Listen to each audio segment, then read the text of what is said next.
Hello everyone. Let's get started with the reviews today. For the introduction, you can watch any of the previous videos in the series, especially the first one where I explain why I'm doing this. And again, you can find more information in the description below. So let's get started with highlights today. Okay, the first one is from Poke the Box. As you get more confident in your ability to ship, you may notice that your ability to instigate starts to fade. The knowledge that your idea might turn into something is paralyzing. It means that your notions and hunches must face more self scrutiny. So the new manager says to herself, I better not tell my staff that pickles are the trendy new appetizer or they'll be on the menu within days, and if they flop, the buck will stop with me. Right. So I think this whole book is about starting new things, right? And I think the point this highlight makes over here is that as you get more used to shipping things, completing things and shipping them, you start getting worried. And I think this has happened to all of us, right? With past success, we kind of get, well, complacent is one word, but we also start getting um, we start feeling that we have to live up to previous expectations, and then we are less likely to take risks. And if you're not going to take risks, we are less likely to start new things. And like the example that that's given over here, if the new manager says to herself, if I tell my staff to that pickles are the only new thing and they do it, and if they flop, I'm the one to blame. So I better live on with my old successes rather than try something new. um let's move on. Okay, from originals.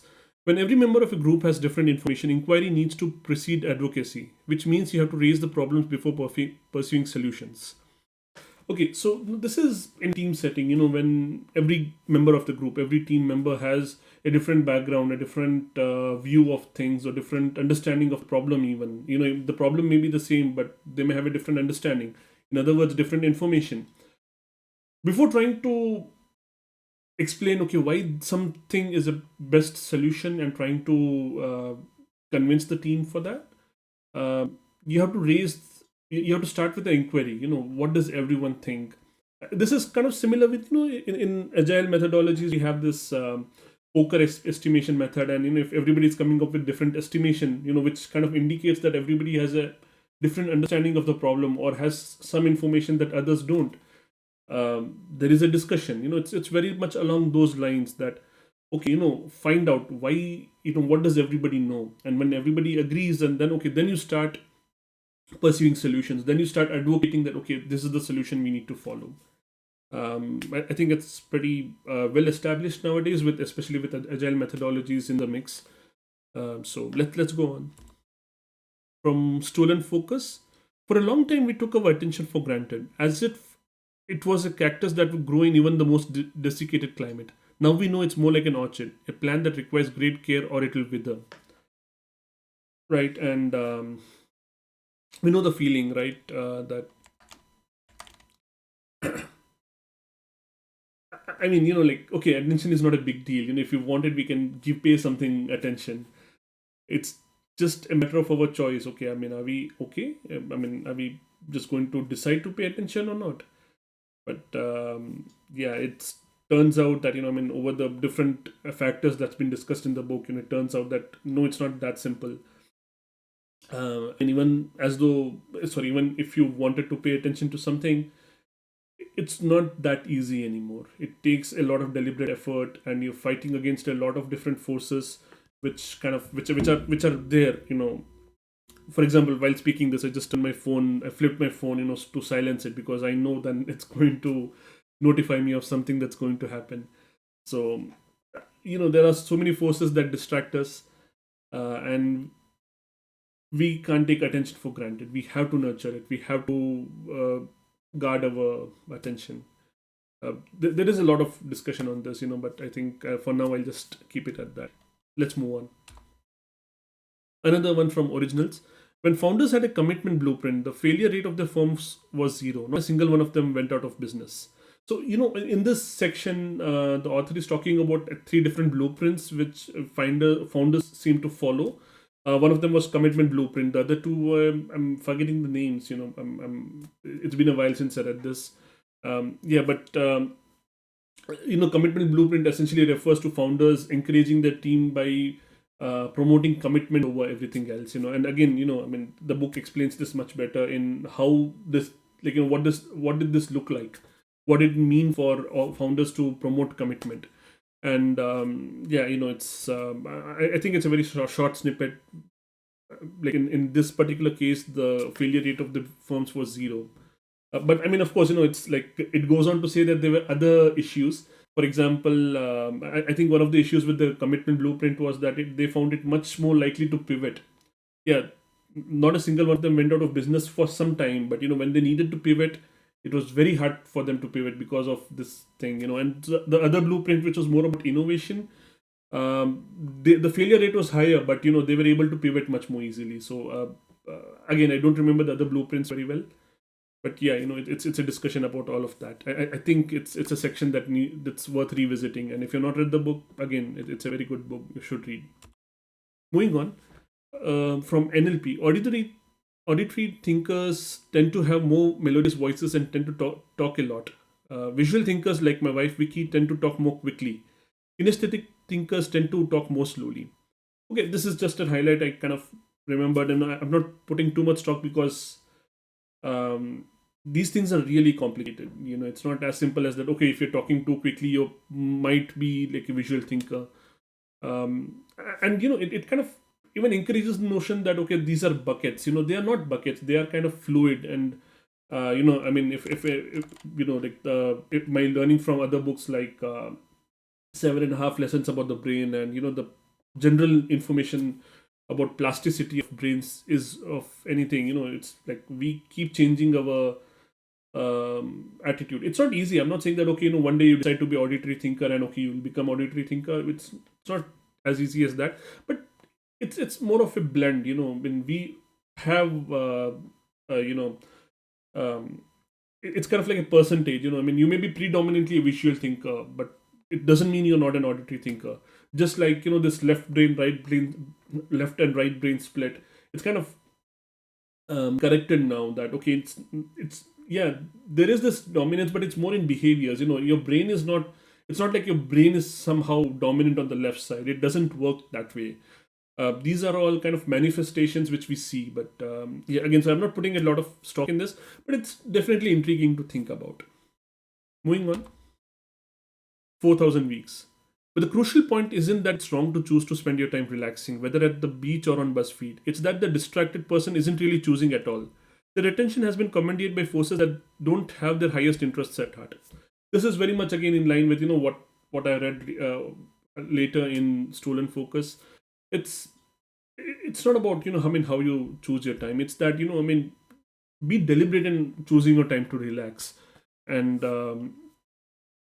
sometimes, like, that sounds weird. Okay, I'm being deliberate in choosing time to do nothing, and that doesn't make sense sometimes. And that's exactly the point of this highlight. That needs to change. um, if you make a decision that, okay, you're going to spend time relaxing, even if it is doing nothing, then yeah, you have made a choice. um, Many times we don't have the choice. It's like, if I'm in between things, if I'm waiting for something to build, let's say, or if I'm waiting for a CI run to pass, I may pick up my phone, open Twitter, and I'm there. So that's the point of this highlight. Braving the Wilderness, Brené Brown, like, that's a read-wise thing. I think it's a bug. Unicode characters and everything. Anyway, I believe joy is probably the most vulnerable emotion we experience. We are afraid that if we allow ourselves to feel it, we'll get blindsided by disaster or disappointment. That's why, in moments of real joy, many of us dress rehearse tragedy. We see our child leave for the prom and all we can think is car crash. We get excited about an upcoming vacation and we start thinking hurricane. We try to beat vulnerability to the punch by imagining the worst or by feeling nothing in hopes that the other shoe won't drop. I call it foreboding joy. I guess all of us can relate to this. We can't choose to just be joyful about something. Um, I mean, I agree with this. I can definitely relate to this, and also I like to balance it with the some other reading which goes along the lines of, imagine the worst, you're prepared. Or not really from the preparation point of view also, but you know imagine the worst. It's kind of, there is a cushion around it, kind of thing. Not prepared, but it's not going to surprise you. If something bad happens, or if something, uh, I should really find that highlight. Maybe it'll come up in Readwise one of these days. But yeah, I think we definitely can relate to this. Like feeling pure joy, limitless joy. In fact, it's even difficult to imagine something like that right now. So yeah, let's move on. Extreme ownership. Oh, it's coming up after a while. Leaders must routinely communicate with their team members to help them understand the role in the overall mission. Frontline leaders and troops can then connect the dots between what they do every day, the day to day, the day the day-to-day operations, and how that impacts the company's strategic goals. This understanding helps the team members prioritize their efforts in a rapidly changing dynamic environment. So it's really talking about, it's, being a leader doesn't mean that, okay, you hold all the information and you just order people around, or, you have an assumption, or you think that, okay, you know best, and you assume that your team members know you know best, and, just because you give an order, they'll follow it. It doesn't work like that even in the army or even in the military. So I mean, how can you imagine it will work in organizations, or teams and corporates, or even small teams? The the base the baseline is openness. It's like, what information are you giving? I'm not saying that, okay, overload everybody with all the information. That's not what this is about. You're going to communicate with your team members to understand their role in the overall mission.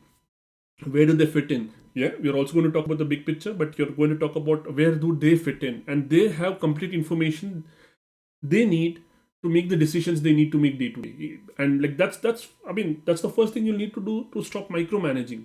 And again, I mean, with movies and the popular media, we can easily imagine that, okay, military must be all that, right? Micromanagement. A commander gives an order and everybody must follow it, no questions asked. um, yeah, I mean, like, okay, that's there to a certain extent, but it's not that, okay, everybody must blindly follow it. That's not the case. People can question, people do bring information from the ground to commanders, and if the order doesn't make sense, they are empowered to speak up. And this should happen in the corporates. Why shouldn't it happen? And I mean, it may not be that foreign to think about nowadays, but maybe like 10 years back it was foreign to think about something like this, where um, a team member will not feel motivated to talk about talk about on the ground problems to a manager. I mean, I still see things like that nowadays, but again, it's very far. It's very far and few. Um, Smaller organizations, they emphasize their culture, and everybody's inputs are considered. I mean, of course, there is this overall big picture and everything that needs, like, all inputs need to weave in over there. But yeah, it's again, getting back to the highlight. I feel I'm digressing. The underlying notion is communication. The leaders must communicate with the team so that they understand the role, they understand the big picture, they understand their role in it. Let's move on. The science of overcoming procrastination. Yeah, this has come up a few times. To prevent this visualization from being just a daydream, though, researchers suggest employing a technique called mental contrasting. After imagining your presentation going well, mentally contrast that with the actual situation you're in right now. How much work have you really done at this point to be able to realize that vision? This technique is effective at jumpstarting planning and action, driving you to move yourself from a current situation to a successful outcome. Okay, so I mean, it's about procrastination, right? And the technique over here is about visualization. So like, for example, you need to, let's use this example. If you want to prepare for a presentation and you just can't get started, it's I've mentioned this before, tyranny of the blank page. uh, you just can't get started. So what do? You visualize that, okay, you imagine yourself giving the presentation and the output, and like, what happens after that, the feelings associated, you feel that okay, I've completed this presentation. Now mentally contrast that with the situation you're in now, and now then you can start figuring out, okay, yeah, okay, how do I reach that? I mean, of course, one part of it is motivation, but even if you can clearly visualize the feeling at that time, and not just the feeling, but everything that you might have gone through to deliver the presentation, you can start seeing the way forward. And like I said before, procrastination is not about laziness, it's about lack of clarity, it's about the it's about the fear of, or like it's in the nature of being a perfectionist. And this visualization can give you the clarity to move ahead. Let's move on. Okay, it's a supplemental highlight. That means that it's not a highlight that I have made, but it's I've read this book, so it's coming up from there. Having a sense of security in one realm gives us the freedom to be original in another. Okay, so it's really, it's again, if you think about your work as different realms and different things that you deal with in your work, and if you feel secure in one of them, it's easier for you to start doing something new in one of the other things. For example, if your responsibilities include I don't know, regular development and working on infrastructure. So if you're secure, you know that the infrastructure is going to, it's solid, it's working, you don't need to worry about it. You can maybe start taking some freedom to innovate in how you're writing code. I guess it's not the perfect example, but on the spot I'm not able to think of anything else right now. And but I think it's pretty straightforward. It's I don't really need to explain it anymore, I think. So let's go on. Again, it's a highlight from how to use Readwise. I'm going to skip that. And that's the end for our of the video today. I felt it went faster, but and like that's really where I want to get to, where these videos are crisp and to the point. And I mean, I do get the feeling 20 minutes is kind of long. I mean, for example, I know podcast episodes, and 20 minutes per episode is on the higher side for me, and I can't imagine doing that every day. So those who are listening every day, thank you, and I hope you're having fun along with me on this ride. Thank you very much.